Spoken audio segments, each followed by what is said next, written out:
साथियों, अभी मैं मौजूद हूँ दिल्ली के विश्वविद्यालय में आर्ट फैकल्टी के गेट नंबर 4 के सामने, और यहाँ पे एक धरना प्रदर्शन चल रहा है जो डॉक्टर रितु के समर्थन सपोर्ट में चल रहा है, जो उनको बर्खास्त किया गया है, जो उन एक जातिवादी मानसिक। यहाँ पे धरना प्रदर्शन काफी दिनों से चल रहा है, उसके समर्थन में काफी लोग आए हैं, जो उनसे आज हम बात करेंगे। देखते हैं कि क्या, इनसे ही पूछते हैं कि क्या माजरा है, क्या अभी तक इनकी मांगे पूरी हुई कि नहीं, कितनी हुई, इसी विशेष रूप से बात करते हैं। सर, आप इतने दिनों से प्रदर्शन चल रहे हैं, क्या कहेंगे? लो, मैं पकड़ लेता हूँ इसको। 22 दिन से प्रदर्शन चल रहा है, और जैसा कि डॉक्टर रितु सिंह है, प्रोफेसर दौलत राम, इनको जातिगत भेदभाव के कारण प्रिंसिपल ने एक फोर्स तरीके से 35 बच्चों के साइन कराकर निकाल दिया था नौकरी से। और जांच में जब पता चला कि 35 बच्चे कौन है, तो जांच में पता चला ये इनकी स्टूडेंट, इनकी क्लास के नहीं बल्कि पूरे कॉलेज के ही नहीं थे। ये इनके साथ जातिवाद हुआ, इसलिए यहाँ पर ये धरना प्रदर्शन Delhi university art faculty gate number 4 के सामने चल रहा है, और ये जब तक चलता रहेगा जब तक डॉक्टर रितु को न्याय नहीं मिल जाता। क्या लग रहा है?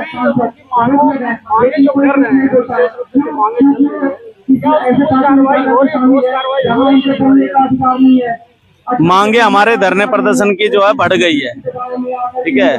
अब बात इस मनुवादी मानसिकता प्रिंसिपल को जेल भेजने की ही नहीं है, अब वीसी को भी जेल जाना होगा। वीसी के ऊपर भी अभी एफआईआर दर्ज हुई है, और तमाम उन दलित पिछड़े हुए जिनके ऊपर शोषण हुआ है। आपने दिल्ली नांगल का कैंट में एक 9 साल की बच्ची के साथ, उसके साथ शमशान घाट के पुजारियों ने पहले बलात्कार किया, 9 साल की बच्ची के साथ बलात्कार करके उसको जिंदा एक जलती हुई चिता पे जला दिया था। वो परिवार भी आज यहीं पर ही आया था। दूसरी बात, शेर सिंह वाल्मीकि गुड़गांव से उद्योग विहार गुड़गांव की एक कंपनी के अंदर अपना मेहनताना लेने के लिए गया, उसको मार दिया गया। सिर्फ उसका यही वो था कि उसने पैसे, अपने जो मेहनताना था वो मांगा था। अब इन तमाम, जैसे मनीषा वाल्मीकि हाथरस कांड, जब तक इन तमाम केसों के अंदर हमारी कोई सुनवाई नहीं होगी, तब तक ये धरना प्रदर्शन अनिश्चित काल चलता रहेगा। और मिशन सेव कॉन्स्टिट्यूशन के बैनर तले ये प्रोटेस्ट चल रहा है। डॉक्टर रितु मैम की एफआईआर दर्ज कराने के लिए भी मिशन सेव कॉन्स्टिट्यूशन की तरफ से पूरी टीम ने वो किया था, और मैं भी था जब प्राचा सर, हमारे जो मिशन सेव कॉन्स्टिट्यूशन के जो नेशनल कन्वीनर एडवोकेट महमूद प्राचा सर सुप्रीम कोर्ट के सीनियर लॉयर हैं, एफआईआर दर्ज 1.5 साल बाद हुई। तो आप समझ सकते हो इस देश में दलितों के साथ क्या चल रहा है, और एक पढ़े लिखे दलित के साथ ऐसा शोषण होना, ये बड़ी दुर्भाग्य की बात है दिल्ली जैसे शहर के अंदर। ऐसा तो नहीं कि ये एक निचले तबके से आती हैं, ये तो जातिगत भेदभाव के तौर पर नहीं है। ऐसा तो नहीं कह नहीं सकते इस बात को, ऐसा ही है, क्योंकि जब से ये 2014 के बाद मोदी जी ने सीट को संभाला है, तब से आरएसएस की तरफ से जितने भी ये मनुवादी मानसिकता के, बीजेपी आरएसएस के जितने भी एजेंडे हैं, और जितने भी ये इनके कार्यकर्ता है और नेता है, इनको बोला गया है कि जितना भी आप मुस्लिम और दलित के ऊपर अत्याचार करोगे, आपका उतना ही प्रमोशन किया जाएगा। एक दिलेर जी है हाथरस से, वो हमारे वाल्मीकि जाति से है। जब हाथरस में ये कांड हुआ मनीषा वाल्मीकि का, तो वो परिवार के पास, पीड़ित परिवार के पास ना जाकर, अपने परिवार के पास ना जाकर, वो जेल में उन आरोपियों से मिलने के लिए गया। आज वो सांसद है। और दिल्ली नांगल के अंदर भी ऐसा ही हुआ। अब ये जो सविता रॉय है, ये पहले प्रिंसिपल थी, लेकिन डॉक्टर रितु के साथ इसने अत्याचार किया, तो अब इसको मैं सेक्रेटरी, कुछ प्रिंसिपल वाइस चेयरमैन की जो निगरानी कमेटी के जो कुछ ऐसा हुआ है, इनको सेक्रेटरी का पद दिया गया अभी, और इनका प्रमोशन हो गया है। सम्मानित भी किया गया था। हाँ जी, सम्मानित तो किया जाएगा। देखिए, टीचर दिवस पे उनको सम्मानित किया गया, और इनको वैसे भी बहुत सम्मानित किया गया है, क्योंकि सविता रॉय ने एक ऐसी पढ़ी लिखी होनहार डॉक्टर रितु के साथ शोषण किया है। मैंने बताया ना, जितना आप दलितों के ऊपर शोषण करोगे, आपका उतना प्रमोशन होगा, और इसने तो बहुत अच्छा टारगेट चुन लिया। सामने आ रही है। एक तरफ जो डॉक्टर रितु है इनका हटा देना है, इनको इनके पद से हटा देना, दूसरी तरफ जो हटा रहे हैं उन्हीं को सम्मानित किया जा रहा है। तो मैं बता तो रहा हूँ भाई साहब आपको, आरएसएस बीजेपी का एक ही प्रोपेगेंडा है कि जितना आप मुस्लिम और दलित के ऊपर अत्याचार करोगे आपका उतना ही प्रमोशन किया जाएगा। ये भी देखा जाता है कि जो बीजेपी के जो सत्तारूढ़ पार्टी के जो नेता हैं, बड़े नेता, वो जैसे गृह मंत्री हुए, योगी आदित्यनाथ हुए, जब भी चुनाव आते हैं तो उसमें दलितों के घर जाते हैं, हाँ खाना खाते हैं, उनके मैंने बहुत देखा है। और मैं चौहान भी इसी कड़ी में आते हैं।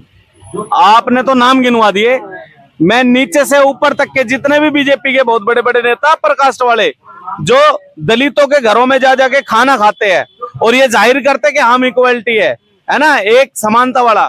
मैं कहता हूं एक बार मेरे घर आइए, SC/ST एक्ट के तहत मुकदमा दर्ज कराऊंगा इनके खिलाफ मैं। ये पता क्या करते हैं, ये सिर्फ और सिर्फ दलित के घर में जाते हैं, खाना खाएंगे। ये क्या दर्शा रहे हैं कि ये दलित है, ये दलित है और मैं इसके साथ बैठा हूं। मतलब कि आप दूसरी दृष्टि से अगर आप इसको देखोगे तो इनके ऊपर SC/ST एक्ट के तहत मुकदमा दर्ज होगा।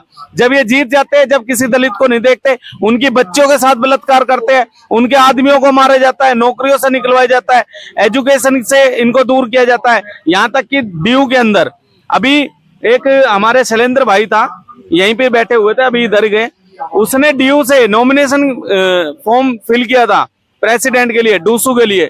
उसका सिर्फ और सिर्फ इसलिए नॉमिनेशन कैंसिल कर दिया गया क्योंकि वो दलित है वो बच्चा।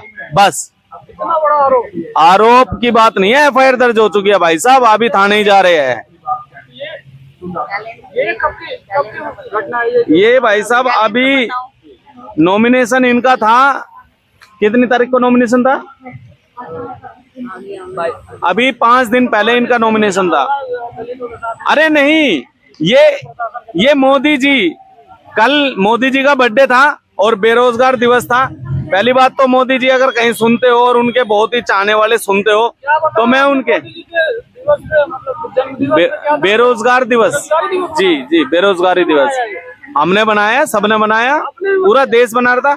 अधिवक्ता जो कुछ रूल रेगुलेशन होते हैं वे बना रहे थे, चाय बेच रहे थे, दूध बेच रहे थे, मट्ठियां बेच रहे थे, पकोड़े तल रहे थे। आपने वीडियो नहीं देखी है? हाँ, उनके लिए तो रोजगार है। मैं तो जिस दिन ये प्रधानमंत्री की सीट से नीचे आएंगे ना, अपना झोला वोला लेके जाने लगेंगे, तब ये विकास कांगड़ा होगा, उनके साथ पार्टनरशिप करेगा, पकोड़े ही तलवाने हैं उनसे भी। और बहुत जल्द वो टाइम आने वाला है, 24 के अंदर ये सब कुछ होगा। और मोदी जी के लिए देखो, गलत भी नहीं कहना चाहिए, मैं मोदी जी का बड़ा सम्मान करता हूं। और इस जन्म दिवस पे मैं एक चीज और बताना चाहता हूं, मैं सैल्यूट करता हूं मोदी जी को। जिस दिन से 2014 के बाद में मोदी जी ने प्रधानमंत्री की सीट पे बैठे हैं, इन्होंने हमारे दलितों को और मुस्लिमों को जीना सिखा दिया, एक साथ एकजुट होना सिखा दिया, इन्होंने संघर्ष करना सिखा दिया। क्योंकि ये बंदा इतना मार रहा है दलितों को और मुस्लिमों को, इतना मार रहा है, इतना उत्पीड़न दे रहा है। इसके लोग, आरएसएस के लोग और मनुवादी मानसिकता के लोग जो मनु स्मृति को मानते हैं, वे लोग हम लोगों को इतना मार रहे हैं, इतना हमारी बच्चों के साथ बलात्कार किया जा रहा है, इतना शोषण किया जा रहा है कि हम लड़ना सीख गए हैं। नहीं, गंभीर आरोप नहीं। अगर मोदी जी ना आते तो शायद ये संभव ना होता। आज बाबा साहब भीमराव अंबेडकर का, हाँ, ये कुछ लोगों के लिए है, ये मोदी मोदी मोदी मोदी मोदी के लिए है, ठीक है ना। और मोदी ये नरेंद्र मोदी नहीं है, इसमें ललित मोदी भी है और अन्य बहुत मोदी है, ठीक है। वे सारे बस एक ही प्रोपेगेंडा उनका, सबका साथ सबका विकास, सब में भी बस वही आते हैं। हम लोग कहीं गिनती में ही नहीं है। लेकिन जब चुनाव आता है ऐसे में तो सारे लोग बड़ी बड़ी बातें बोलते हैं, जो नेता हैं, जो बड़े बड़े सामाजिक कार्यकर्ता हैं, वो भी बड़े बड़ी बातें बोलते हैं। लेकिन जब चुनाव आता है उस समय वोट जो राजनीति होती है उसमें वो बड़ा परिवर्तन नहीं कर पाते, ऐसा क्यों होता है? चुनाव के टाइम पे तो भाई साहब ये कोई कहने की बातें है। अरे चुनाव के टाइम पे तो ये दलितों के घर में अपनी बेटियां तक देने के लिए तैयार है, लेकिन इसमें भी बड़ा षड्यंत्र है। मैं आपको एक चीज और बता देना चाहता हूँ, ये जितने भी बीजेपी के और बड़े बड़े लोग जो ये कहते हैं ना, ये आरएसएस के लीडर भी, कि हम इक्वलिटी चाहते हैं और मुस्लिमों के साथ में देखो हमने शादियां की और दलितों की लड़कियों और लड़कों के साथ भी हम शादियां कर रहे हैं। ये सिर्फ और सिर्फ जो हमारे को आरक्षित सीटें है, जो हमारी जो रिजर्वेशन सीटें हमारे को मिली हुई है ना, MP MLA विधायक पार्षद वगैरह की, ये सब उन सीटों पे भी कब्जा करने के लिए। हमारी एक राखी बहन है, राखी बिरलान जी, स्पीकर है दिल्ली से, ठीक है भाई साहब, वाल्मीकि समाज की नाक थी बस थी वो, क्योंकि अब अरे भाई साहब, क्योंकि शादी पता है गुप्ता जी से की है, और अब वो रिजर्व सीट नहीं रही, अब वो जनरल सीट हो गई है। अब वो हक की आवाज उठाएंगी। दिल्ली कैंट के अंदर बहन जी वहां पर डेली आती थी 5-5 घंटे, और बड़े बड़े माइक मीडिया आते थे, भाषण देके चले जाते थे। अब कहाँ है ये? राहुल गांधी जी आए थे, मैं खुद उनसे मिला था, इनोवा गाड़ी में, उनकी गाड़ी में खुद बात की मैंने। अब कहाँ है वे? केजरीवाल जी आए थे, 10 लाख रुपए बोल रहे थे कि हम इस बच्ची के साथ जो गलत हुआ पीड़ित परिवार को 10 लाख रुपए देंगे। अरे तुम कीमत लगाते हो पीड़ित बच्चों की, दलितों की बच्चों की कीमत लगा रहे हो तुम, तो ये भेदभाव नहीं है तो और क्या है? ये देखा जाए कि ये केवल चुनावी मुद्दा रह जाता है। चुनावी मुद्दा ही है भाई, और क्या है? और है ही कुछ नहीं। ये चुनाव के टाइम पे आप निकलने लगेंगे कीड़े। अब बरसात का मौसम शुरू होने वाला है। बरसाती मेंढक नहीं है, मेंढक तो भाई साहब फिर भी थोड़ा ठीक होते हैं, उनकी किसी न किसी चीज में गिनती होती है। ये तो कीड़े हैं, बहुत गंदे वाले कीड़े हैं। बहन जी से भी पूछ लो कुछ। आप यहाँ आई हैं, आपको क्या लग रहा है कि इस बातों में जो यहाँ पे जो प्रदर्शन चल रहा है, यहाँ कब तक पूरा होगा, कब तक नहीं होगा, आपको क्या लग रहा है? देखिए, हम यहाँ न्याय के लिए बैठे हैं और पहले दिन से बैठे हैं, है ना। मैं आज नहीं आई, मैं यहाँ पहले दिन से, जब तक मैंने डॉक्टर रितु की वीडियो देखी कि मेरे समर्थन में मेरा समाज आए, मेरी बहन आई, उसी दिन से मेरे शीर्ष नेताओं का, मेरी भीम आर्मी दिल्ली प्रदेश की टीम से आदेश आ गया कि हमें बहन के साथ बैठना है। और हमारे स्टूडेंट फेडरेशन जो लीड कर रही है, रतन लाल सर का भी है ये धरना, सब हमारी जो छात्र संघ है, हमें आदेश आया कि बहन जी के साथ रहना है। जब बहन जी को जरूरत पड़े, हमारी महिला विंग, हमारी छात्र संघ, हमारी भीम आर्मी, हमारी आजाद समाज पार्टी बहन जी के साथ रहेगी। 24/7 हमें बहन जी के साथ रहना है। यहाँ पे और भी हैं, समता सैनिक दल, जितने भी संगठन और हैं हमारे, जो दिन रात सेवा दे रहे हैं, बाकी संगठन समर्थन में आ रहे हैं। और हम बैठे हैं कि बहन जी को न्याय मिले। और हमारी मांगे, जैसा कि भाई ने बताया, बढ़ती जा रही हैं, डिमांड बढ़ती जा रही है, उनकी अरेस्टिंग होनी चाहिए और न्याय मिलना चाहिए। आप भीम आर्मी से हैं, भीम आर्मी के एक मुखर कार्यकर्ता हैं, तो आप कौन सी सरकार को लाना चाहती हैं? आप बहुजन की बात करती हैं, तो आपको क्या लगता है कि किसकी सरकार बननी चाहिए? अभी तो बहुत चर्चा में चल रहा है इंडिया एनडीए, ये दोनों चीजें चल रही है, आपको क्या लगता है किसको आना चाहिए? देखिए, मैं तो कहूंगी हमारे बहुजन समाज के सपोर्ट में हूं मैं, चाहे वो कोई भी हो, क्योंकि मुझे पता है कि हमारे लोग कैसे भी हों, लेकिन है तो हमारी। समाज में कोई है, लेकिन बहन जी अलग ही जा रही है, चंद्रशेखर जी अलग ही अपना वो कर रहे हैं। देखिए, रुतबा तो सबको बनाना पड़ता है अपना, है ना, क्योंकि चंद्रशेखर आजाद जी जो हैं वो बोलते हैं कि मैं रहूं ना रहूं, लेकिन मैं 1000 चंद्रशेखर इस देश को देकर जाऊंगा। और आज भीम आर्मी आजाद समाज पार्टी का हर एक कार्यकर्ता, हर एक नेता यही काम कर रहा है, बहुजन समाज को शक्ति देने का, पढ़ाने का, जागरूक करने का, कैडर देना जो हमारा है, विचारधारा फैलाने का, बाबा साहेब की संविधान बचाने की जो लड़ाई है हमारी। 2024 में वो किसके साथ जाएंगे? आप चंद्रशेखर जी के पार्टी से भी हैं और... मैं एक मामूली कार्यकर्ता हूँ, पार्टी की एक सदस्य हूँ। ये हमारे शीर्ष नेता, देखिए इसमें नो आइडिया, कुछ भी ऐसा नहीं, हमारे शीर्ष नेता डिसाइड करेंगे। मैं सिर्फ एक कार्यकर्ता हूँ और हमारे शीर्ष नेता, हमारे पार्टी के नेतृत्व वो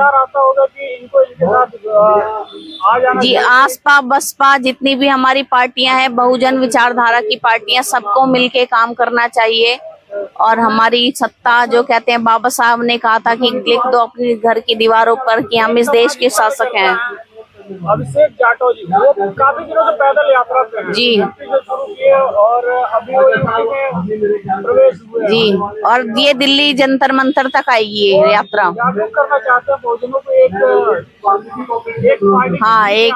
एक छतरी के नीचे, एक अम्ब्रेला के नीचे लाना चाहते हैं। तो क्या लग रहा है वो आएंगे सारे पार्टी वाले? आएंगे देखिए उनके जो अब चल रही है यात्रा, उन्होंने क्या कहा कि उनका बयान भी आज आया है कि ये जो आज समर्थन है ना, मेरा जो समर्थन चल रहा है अभी तो मैं जोड़ने के लिए हूँ, अगर ये नेता साथ नहीं आए तो उन्होंने साफ साफ बोला है कि फिर मैं विरोध यात्रा भी निकालूंगा। हाँ जी, अभिषेक जाटव जी ने अभी तो युवा देखे आपने उनके साथ कितने चल रहे हैं, कितने जुड़ रहे हैं, युवा बहुत जुड़ रहे हैं और जुड़ना पड़ेगा। और उनको देखकर मैं तो कह रही हूँ कि चाहे कोई भी संगठन, हमारे बहुजन समाज के लोगों को जुड़ना चाहिए और युवाओं को जागरूक होना चाहिए।